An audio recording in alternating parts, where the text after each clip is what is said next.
Dear friends, dear colleagues, it's a pleasure to have you again at the UROONCO platform.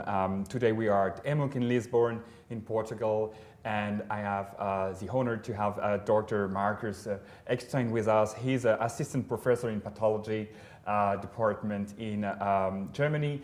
Markus, thank you very much for being with us today.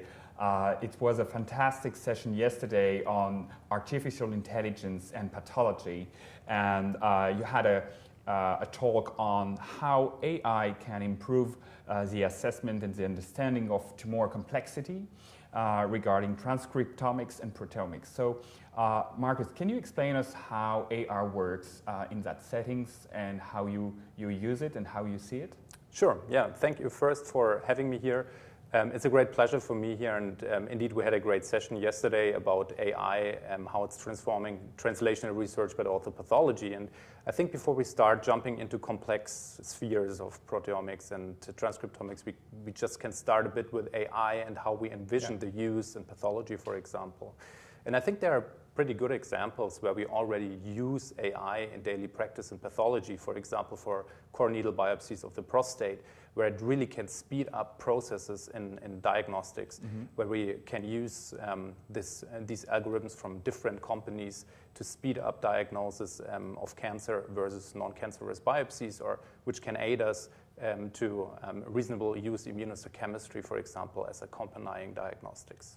Okay, and so AI is already used somehow in uropathology. How can you explain us how you use AI for these translational studies regarding the tumor complexity and how you see transcriptomics and proteomics, that all the audience understand this whole area that is very fascinating today? Yes, sure. So when we're talking about AI in general, I think it is in general a wrong wording to talk about intelligence, because these algorithms are not intelligent. They are rather pattern recognition algorithms. I think that's very important. So we are using these algorithms, these software algorithms, to recognize patterns, for example, Gleason patterns in core needle biopsies. But of course, we can also use these algorithms for analysis of very complex data, like spatial transcriptomics or spatial proteomics data, and discover patterns in these kind of analyses. These methodologies, they're quite new. They were voted as the method of the year 2020 by Nature. And we can use them or we can leverage them for understanding the disease complexity of different entities, not only cancer, but also other benign diseases, for example. And these methodologies offer us not only to discover the complexity of transcriptomes or proteomes in general, with all proteins, with all RNAs that are being translated, but also in the spatial context. So we can now use these methodologies to understand where different signalings or proteins are expressed or stemming from. Are they coming from tumor cells, for example? Are they coming from the tumor stroma and so forth? But these data are very complicated because there is another dimension added, the spatial dimension. So we're not only looking at expression of proteins or genes, but also at the spatial distribution of them. And that's why we can use AI algorithms, for example, to understand how different cells that are expressing different proteins or transcripts are interacting with other cells. And for that, we are leveraging AI, for example, algorithms like Cell Charter, for example, which is a very recent one, where we really can understand the neighborhood of cells. Okay. But we also can use AI in general to train with these very large amounts of data on patient outcomes, like therapy resistance versus very good response, and then try to understand which pathways, which proteins, or even which neighborhoods between cells are really involved, predicting resistance or therapy response.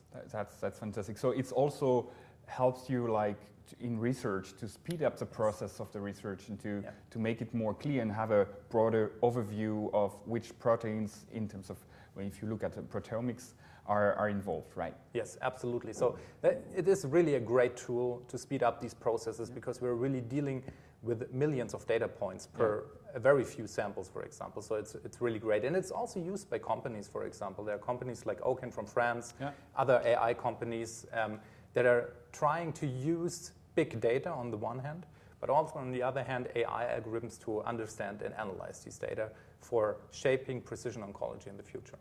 That's fantastic. And Markus, so we see that this is a translational field where AI could really improve and speed up the process and help us for research. But I want to have a more concrete view that you can get from bladder cancer. In bladder cancer, where do you see that the impact of AI can help you, other uropathologists, for bladder cancer? Where are the fields where we can use AI? Yeah. So spatial transcriptomics, proteomics, and leveraging AI for analyzing these data is really research right now. But that's a very important question, because where can we really use AI, for example, for bladder cancer? We know that it is already routine for prostate. We can use it for prostate. There are approved algorithms. But for bladder, for now, we don't have that. But there are really intriguing applications for bladder cancer, for example.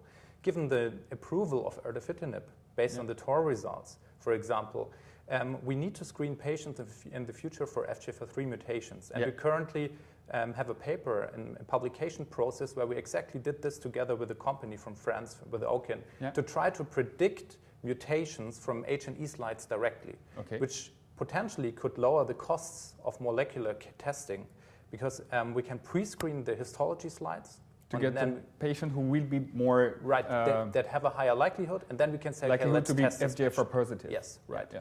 And this is pretty important, because FGFR3 mutations in this indication are quite rare.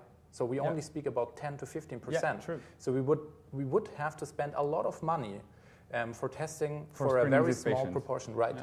And if we have a methodology that we can use for pre-screening in already available material, histology slides, we would reduce the costs tremendously. And I would say that it will be even more interesting for non-muscle invasive bladder cancer. We have like new studies like Moonrise 1, where we are screening FGFR for this low-grade disease. And if you have a lot of patients to screen on a molecular analysis, then if you have this kind of AI help, you can like directly go to these patients that will probably be FGFR positives. Yeah.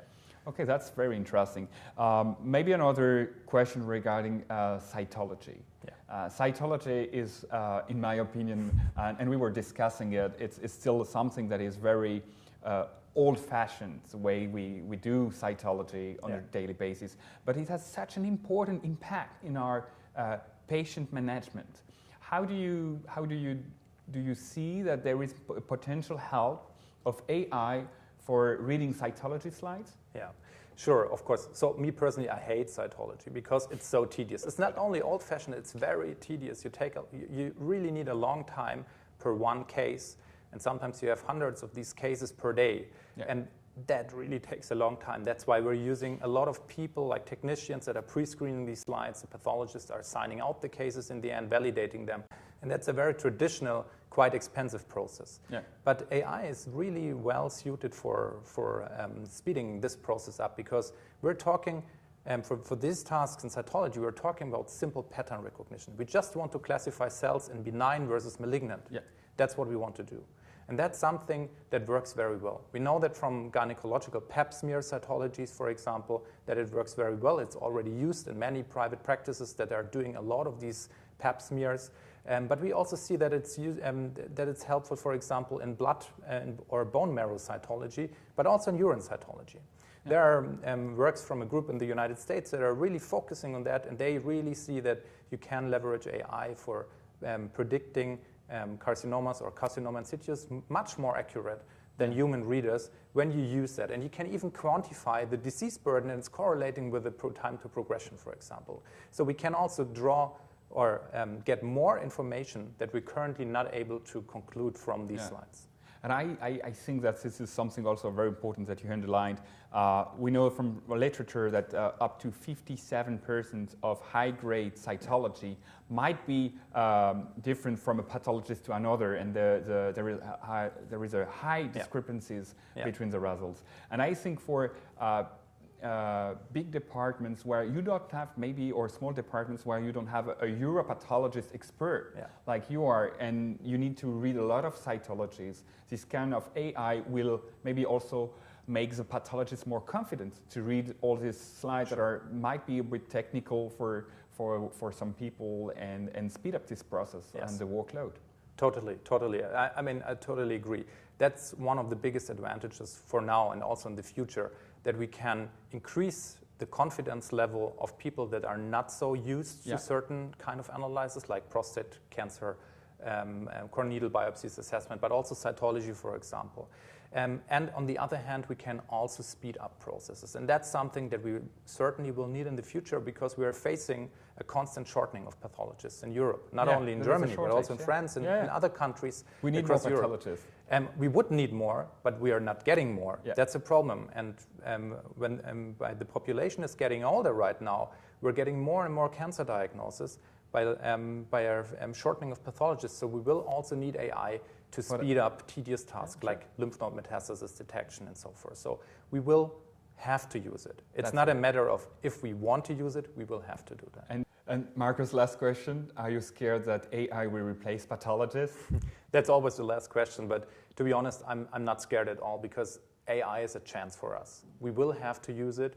It's not replacing pathologists, but it's helping us with keeping up with increasing workloads and also automatizing tedious tasks, but on the other hand, also compensating the constant shortening of pathologists. It's just shaping the new way of performing pathology. It will be a new tool, and I think it will be a great tool. Fantastic. Thank you very much, Markus, for taking a bit of time for the UROONCO platform.